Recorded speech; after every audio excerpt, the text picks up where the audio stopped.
आप सूरज निकलने से पहले अंधेरे में झंडा नहीं लहराएंगे। पता चला अमेरिका में गए हैं, कहेंगे कि हमारे झंडा ऊपर रहेगा, तो भाई अमेरिका के लोग का देश वो अमेरिका है और वो अपना झंडा ऊपर रखे। और याद रखना चाहिए कि जो व्यक्ति दाहिने कंधे पे झंडा को रखा है वो आंदोलन में सबसे आगे रहना चाहिए। जैसे हमारे एपीजे अब्दुल कलाम का जब निधन हुआ था तो हमारा झंडा झुक गया था।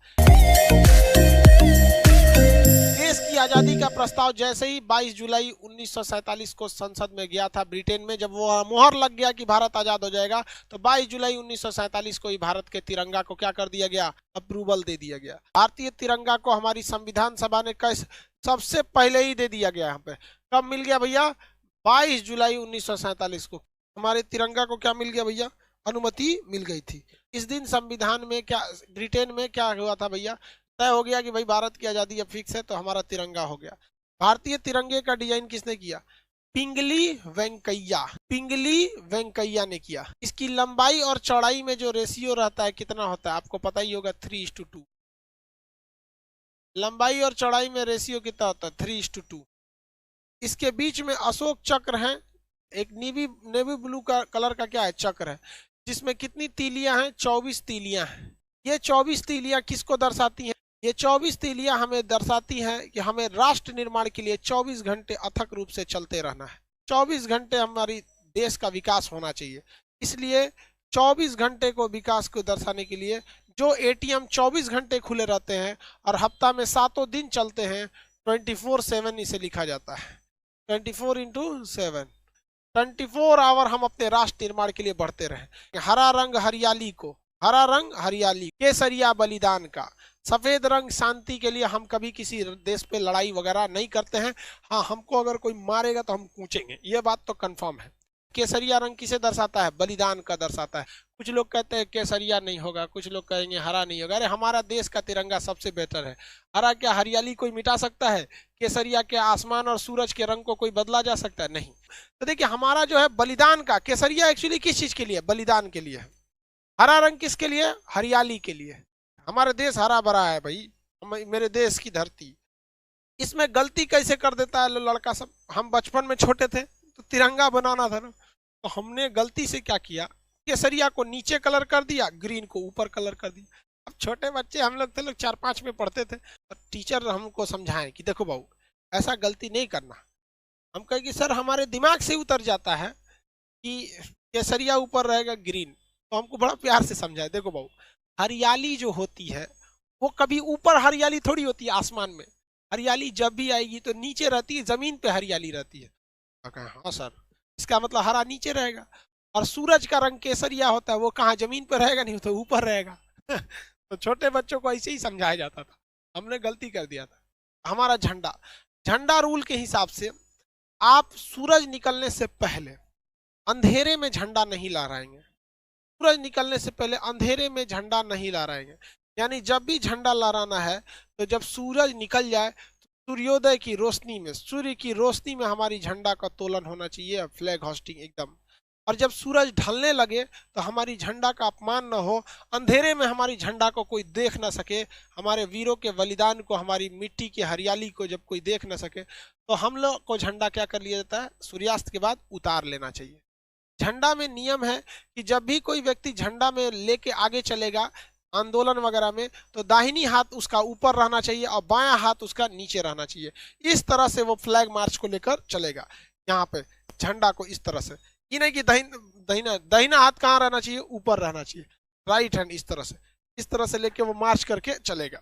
अब जैसे मान के चलिए कि अगर सैनिक हैं, अगर हमारे देश के सैनिक हैं, तो सैनिक को परेड वगैरह लंबी दूर तक नहीं रहना। अब मान के चले किसी को आंदोलन करके लेके जाना है झंडा, तो उसे क्या करना है, अपनी गाड़ी पर झंडा सबसे ऊंचा रहना चाहिए।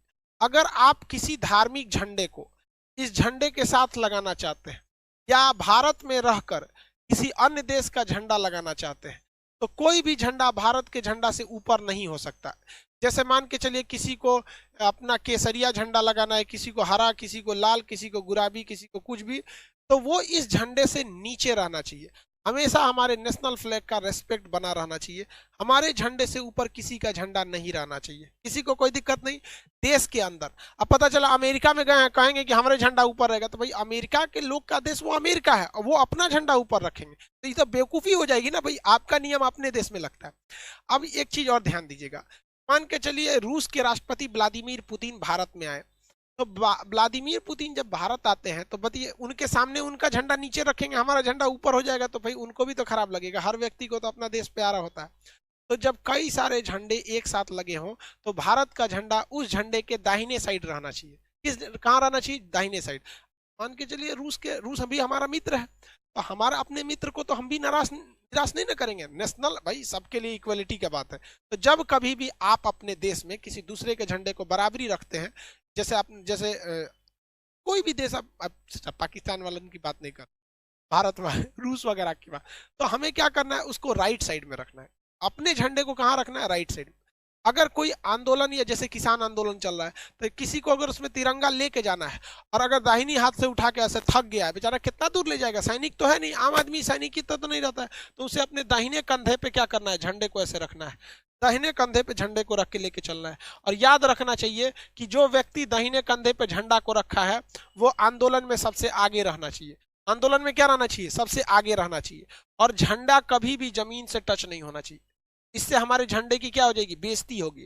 तो झंडा ऐसे तो उसे दाहिना हाथ रख के झंडा को हमेशा ऊपर लेके रखना है, लेकिन जब कभी भी थक जाएगा तो उसे कहाँ रखना है? अपने दाहिने कंधे पे लेके। और आंदोलन मार्च में वो सबसे आगे रहना चाहिए। ये नहीं तो इस तरह से बहुत ज्यादा झंडे का अपमान एकदम सरासर गलत है। अरे भाई जो देश प्रेम नहीं कर सका उसको खुद को सुसाइड करके मर जाना चाहिए। क्योंकि यार एक जानवर को भी अपने खूंटा से बहुत प्रेम होता है, जहां उसे बांधा जाता है ना उसे वो बहुत प्रेम करता है, वहां उसे गंदा नहीं करता है। और कैसे लोग हमारे देश को लोग उल्टा सीधा बोल देते हैं। हम अपने झंडे का देखिए, एक जाने अनजाने में कभी हो गया, जैसे कभी हम 26 जनवरी को आप देखेंगे सड़क पे कभी कोई तिरंगा गिर गया है तो कोई जानबूझ के नहीं फेंका होगा, जाने अनजाने में उसे गिर गया होगा, तो आप कम से कम उसे उठा लीजिए।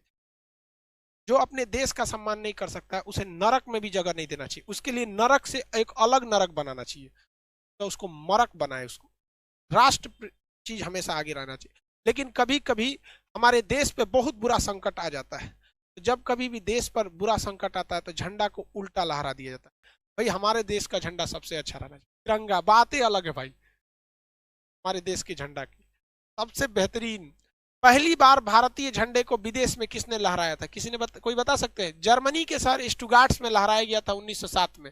किसने लहराया था आप बताइए? अंतर्राष्ट्रीय सम्मेलन में हमारा तिरंगा सबसे पहले किसने लहराया था? मैडम भीखाजी कामा। एक सैल्यूट उस वीर महिला के लिए, भारतीय स्वतंत्रता की जननी कहा जाता है मैडम भीखाजी कामा को। तिरंगा झंडा लहरा दिया था 1907 में, जब हम गुलाम थे तब लोगों ने देखा कि भाई ये किसका झंडा है, तब पता चला कि भैया ये देश भारत का ये क्या है? झंडा है। अब देखिए झंडा के साथ दो कंडीशन, ये जो झंडा ऐसे सीधा है, अगर हम इसे ऐसे कर देंगे झंडा को, तो टेबल कुर्सी पे जब झंडा रहता है तो दो झंडे ऐसे रह जाए तो कोई दिक्कत नहीं है, दो झंडे अगर तिरछा हो जाए तो कोई प्रॉब्लम नहीं है।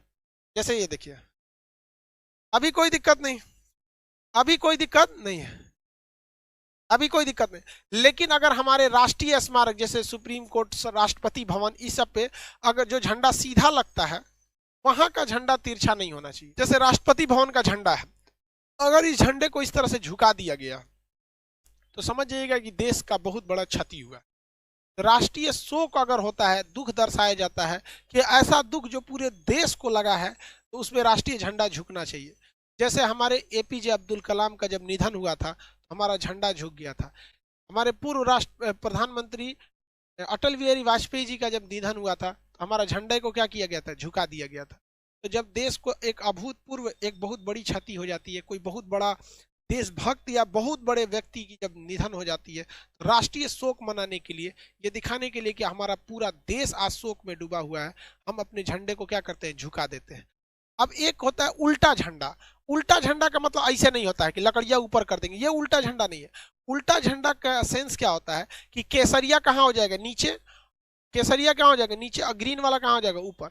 उल्टा झंडा का मतलब होता है कि हमारे राष्ट्रीय शोक है, मतलब कोई विकट परिस्थिति आ गई, भयानक भूकंप आ गया हो, भयानक कोरोना कंट्रोल के बाहर हो गया है, त्राहिमाम त्राहिमाम हो गया है, कोई बहुत बड़ा जल सैलाब आ गया है, बहुत भूकंप टाइप का कुछ या सुनामी टाइप का कुछ आ गया, राष्ट्रीय संकट आ गया है, तो अब हम अपने झंडे को क्या करते हैं, उल्टा कर देते हैं।